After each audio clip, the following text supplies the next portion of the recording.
Village bridge last episode. गांव वालों ने आखिरकार जीहू के प्रस्ताव को स्वीकार कर लिया। ये सीओ जोन पर उनके विश्वास और जीहू के स्पष्ट हृदय परिवर्तन का परिणाम था।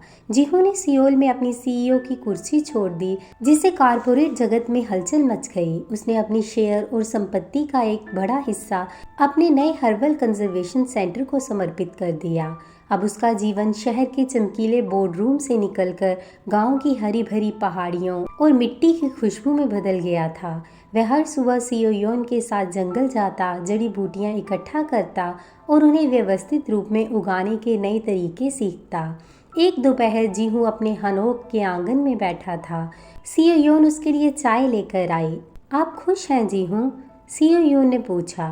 जीहू ने मुस्कुराकर कहा, मैं अब तक सिर्फ सफल था सीओ योन, अब मैं शांत हूँ। मैंने अपनी कंपनी में करोड़ों कमाए, पर इस गांव ने मुझे जीवन दिया। मैंने कभी सोचा नहीं था कि बिजनेस मीटिंग्स को छोड़कर मिट्टी खोदना इतना सुकून दे सकता है। ये गांव की हवा का जादू है, सीओ योन ने धीरे से कहा।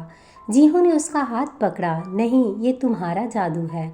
तुमने मुझे मेरी दादी के ड्रैगन की तरह मेरी जड़ों की ओर वापस खींच लिया। एक शाम गांव के वार्षिक योनहुआ उत्सव की तैयारी चल रही थी। पूरा गांव रोशनी और खुशबू से जगमगा रहा था।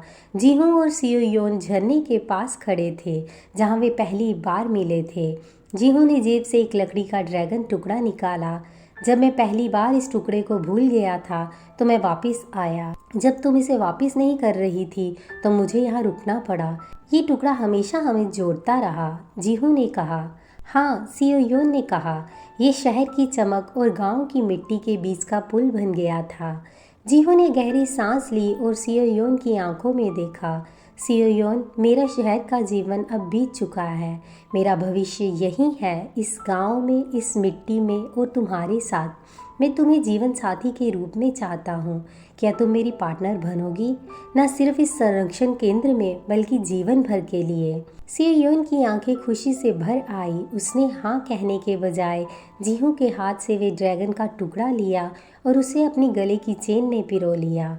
जब आप ये टुकड़ा भूल गए थे, तभी मैंने जान लिया था कि आप वापस आएंगे। मेरे लिए आप ही मेरे योनहुआ हैं, दुर्लभ, शांत और मेरे जीवन के लिए ज़रूरी। हाँ जीहू। गांव के इस शांत कोने में एक सीईओ और एक गांव की लड़की का प्यार मुकम्मल हुआ। एक साल बाद गांव का व्योंगबा हर्बल सेंटर सफलता की कहानियों का केंद्र बन गया था। अब जीहू और सीओ योन पति पत्नी के रूप में मिलकर काम करते थे। वे न सिर्फ जड़ी बूटियां उगाते थे, बल्कि सियोल के स्टूडेंट्स को प्रकृति के संरक्षण के बारे में भी सिखाते थे। जीहू पूरी तरह से गांव का था। वह अपनी काली एसयूवी के बजाय चांदबुक के पुराने ट्रैक्टर की सवारी का मज़ा लेता था। एक शाम वे दोनों अपने हनोक घर के आंगन में बैठे थे, जहां जीहू को पहली बार हर्बल चाय मिली थी। आसमान में तारे चमक रहे थे।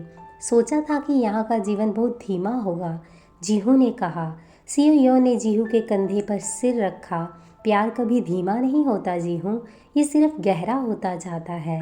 गांव की हवा में दूर से आ रहे बच्चों की हंसने की आवाज़ के बीच शहर की चमक और गांव की सादगी का ये सुंदर संगम हमेशा के लिए अमर हो गया।